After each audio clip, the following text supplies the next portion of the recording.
Welcome back नाजरीन, हम बात कर रहे हैं 26वीं आइनी तरमीम के बाद नई तकर्रियों का मामला जो है वो सामने है, ज़ेर गौर है।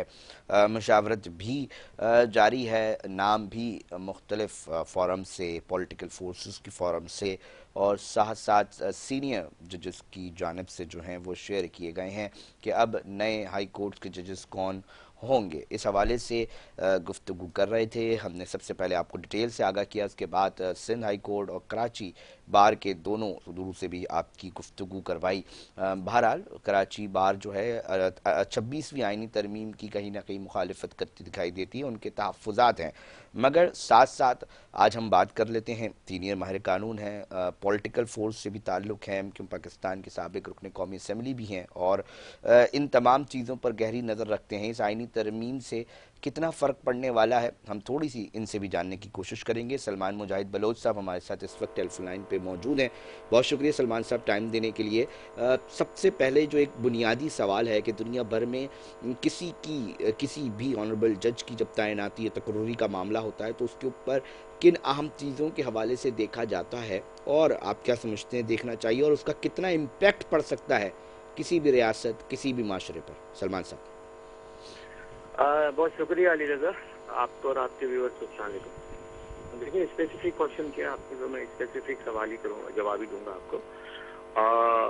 हाई कोर्ट के एडहॉक जज की तैनाती के लिए जो क्राइटेरिया है वो सिंध में ये है कि उसकी 10 साल प्रैक्टिस हो एज ए लॉयर और 45 साल की उम्र हो। अब शायद उम्र कम कर दी गई है, पहले तो ये 26 से आईनी तरमीम में शायद उम्र कम कर दी गई है।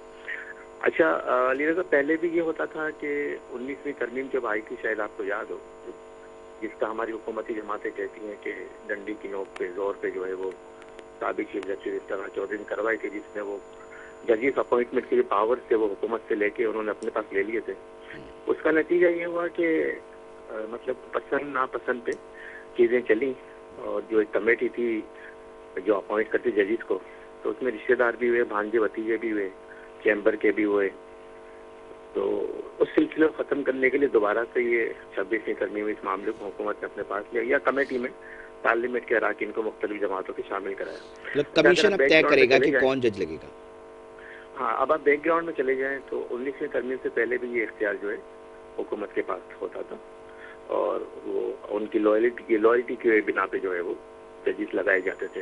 अच्छा, आपकी जो रिसेंटली जो एक लिस्ट शेयर हुई है, खासकर मैं सिंध के हवाले से बात करूं तो उसमें तो मुझे ऐसा लगता है कि हर पॉलिटिकल पार्टी ये चाहती है कि हमारा कारकुन या हमारा नुमाइंदा वो सारे लॉयर्स हैं, वकील हैं, मेरे भाई हैं, सीनियर हैं, लेकिन एक तासुर ये जा रहा है कि शायद 26वीं तरमीम का मकसद ये था कि वहाँ पे अपने अपनी पार्टी के लोगों को जज के तौर पे लगाया जाए। हालांकि ये बिल्कुल मतलब इम्पार्शियल होना चाहिए, अबव एनी पॉलिटिकल एफिलेशन होना चाहिए और टोटली ऑन मेरिट होना चाहिए और तजर्बे को भी देखा जाना चाहिए, उसकी प्रैक्टिस को देखा जाना चाहिए और उसके केसेस की तादाद को देखा जाना चाहिए। हाई कोर्ट में कितने केसेस कंडक्ट किए हैं और कितने जजमेंट उसने लिए हैं, ये एक होता है ये एक याद ठीक है।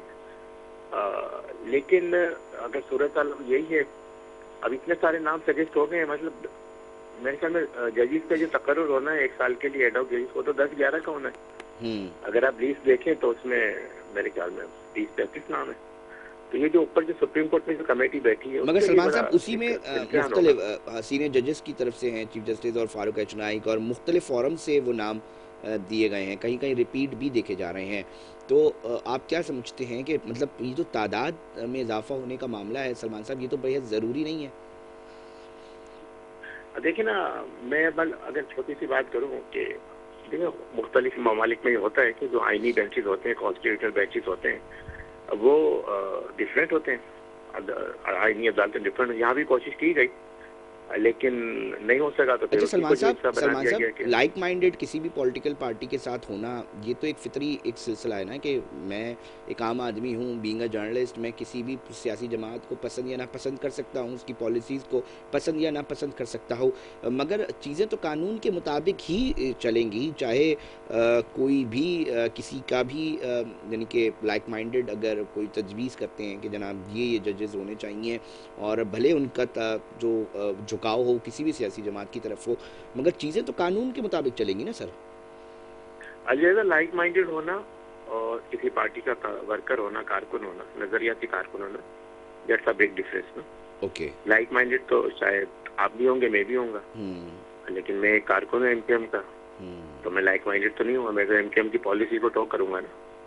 तो अगर मैं कारकुन होके यहाँ बीइंग एलिवेट होता हूँ, एमक्यूएम अपोजिशन जमात, आपको 26वीं आईनी तरमीम के अंदर ये मामला ज़रा दिख रहा है कि जनाब ये चीज़ें हैं जिस पे जो तजवीज़ सामने आ रही हैं, जो नाम सामने आ रहे हैं, उनके ऊपर दोबारा गौर किया जाना चाहिए। थोड़ी खबर हमें अगर दे सकें कि चीफ जस्टिस साहब की तरफ से या अपर हैंड क्या चीज़ें चल रही हैं, क्या हो सकता है, क्योंकि एक और इजलास होना है सलमान साहब।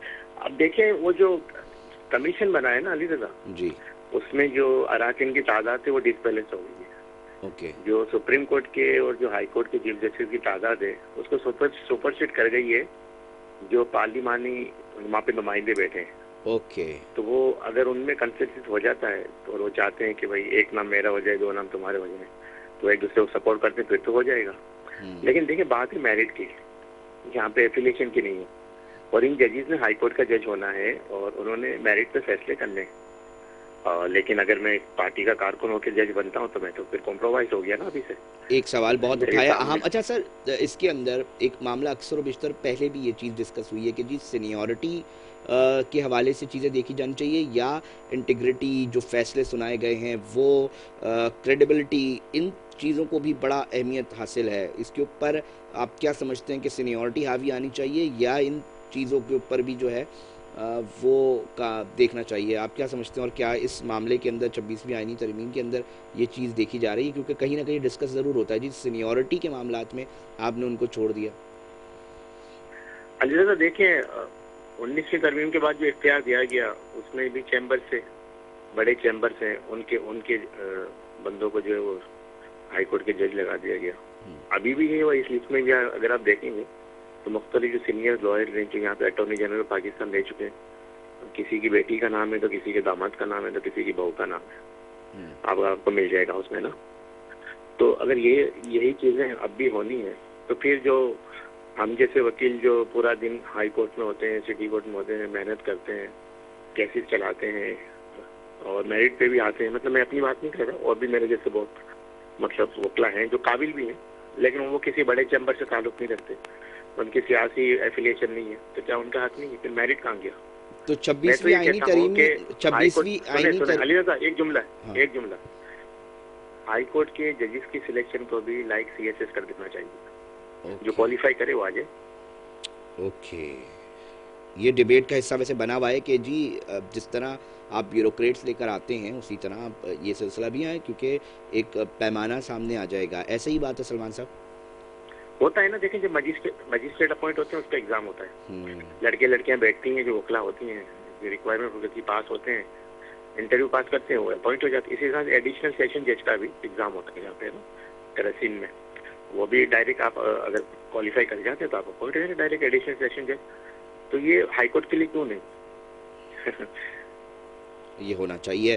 अच्छा सलमान साहब, थोड़ा सा एक मुझे समअप करना है, क्योंकि एक अहम टॉपिक को हम डिस्कस कर रहे हैं और एक बहुत ही अहम मामला, मैं इसलिए बार बार कह रहा हूँ सलमान साहब, क्योंकि जब अदालतों में केसेस चलाए जा रहे होते हैं, उनकी समातें हो रही होती हैं, तो बड़ा मामला होता है कि उसके अंदर जो इंसाफ का मामला है, बहुत सारे लोगों के इमलाक दाव पे लगी होती हैं, बहुत सारे लोगों के जो हैं वो रिश्ते और बहुत सारे मामला जो हैं वो दाव पे लगे होते हैं। एक छोटा सा भी अगर एक फ़ैसला बेहतर नहीं गया तो उसके अंदर फिर बहुत सारी चीज़ें जो हैं वो मुतासिर होती हैं। और अगर मिसाल के तौर पे हाई कोर्ट्स और उसके अंदर अगर कहीं जिस तरह पॉलिटिकल हवाले से भी बातें मंजर आम पर आई हैं पहले भी, तो उसके ऊपर तो बहुत सारे मामला जो हैं वो ख़राबी की तरफ जा सकते हैं। देखिए ना अली साहब, सिंध में जो कॉन्स्टिट्यूशनल बेंच बना है सिंध हाई कोर्ट में जी, और उसके जो सरबराह बने हैं जो जज साहब, तो वो उनके लिए तो मशहूर है कि वो मतलब पीपल्स पार्टी के कारकुन रहे, और जो एमके में जो एक स्टे लिया हुआ था नौकरियों के हवाले से कि बगैर शफाफ तरीका अपनाए बगैर ना हो, उन्होंने पहले हियरिंग में जो स्टे खत्म कर दिया, सिंध हुकूमत को इजाजत दे दी कि आप नौकरियां आप अपॉइंट करें। तो इस तरह से अगर मामला और फिर दूसरे फिर देखें एक रेमेडी है आर्टिकल 199 में कि अगर आपको कहीं से भी कोई इंसाफ नहीं मिल रहा तो आप आर्टिकल 199 में कॉन्स्टिट्यूशनल पिटीशन फाइल करते सिंध हाई कोर्ट में। तो पहले तो जो डेजिग्नेटेड जजेस होते थे उनके पास चली जाती थी, अब ये स्पेसिफिक जो कॉन्स्टिट्यूशन बेंच उन्हीं के पास जाएगी, और जो अभी जो हमारे ऑनरेबल जो बैठे हैं जजेस, तो वो कि उन्होंने क्रिमिनल केसेस पूरे जिंदगी चलाए हैं या सर्विसेज मैटर डील किए हैं। अब वो आईनी मैटर का उनको शायद इतना तजर्बा नहीं। तो अभी शुरू में तो ये हुआ कि मतलब सीधी सीधी ना on right away with in 2 minute 3 minute CP dismiss कर दी गई। कई ओके, कई बहुत वकला सारे की डिसमिस की, तहफ़्फ़ुज़ात और हैं, अभी तो भी ये हो कंफ्यूजन है। सकेंगी, मतलब सलमान साहब आप ये कह रहे हैं चीज़ें हो जाएंगी इस तरह, मतलब 26वीं आईनी तरमीम के ऊपर बहुत शुक्रिया। सलमान मुजाहिद बलोच साहब थे, माहिर कानून थे, और खुल के बात करते हैं और चीज़ों को कोशिश करते हैं कि हमारे नाज़रीन तक जो है वो पहुँचाने की कोशिश करें। 26वीं आईनी तरमीम तो हो गई है, जजेस की जो तकर्रियाँ हैं वो नाज़रीन होने जा रही हैं। अब देखते ये हैं कि सिलसिला कहाँ जाता है। पॉलिटिकल फोर्सेस भी इस बार शामिल होंगी, क्या नताइज होंगे मुस्तकबिल करीब में आप तमाम नाज़रीन को पता चल जाएगा। हमने तमाम लोगों को कंसर्न लेने की कोशिश की और आज आप तक जो है कंसर्न चीज़ें जो है नाज़रीन पहुंचाई। हमें फीडबैक से लाजमी जो है वो आगाह कीजिएगा हमारे सोशल मीडिया अकाउंट्स पर।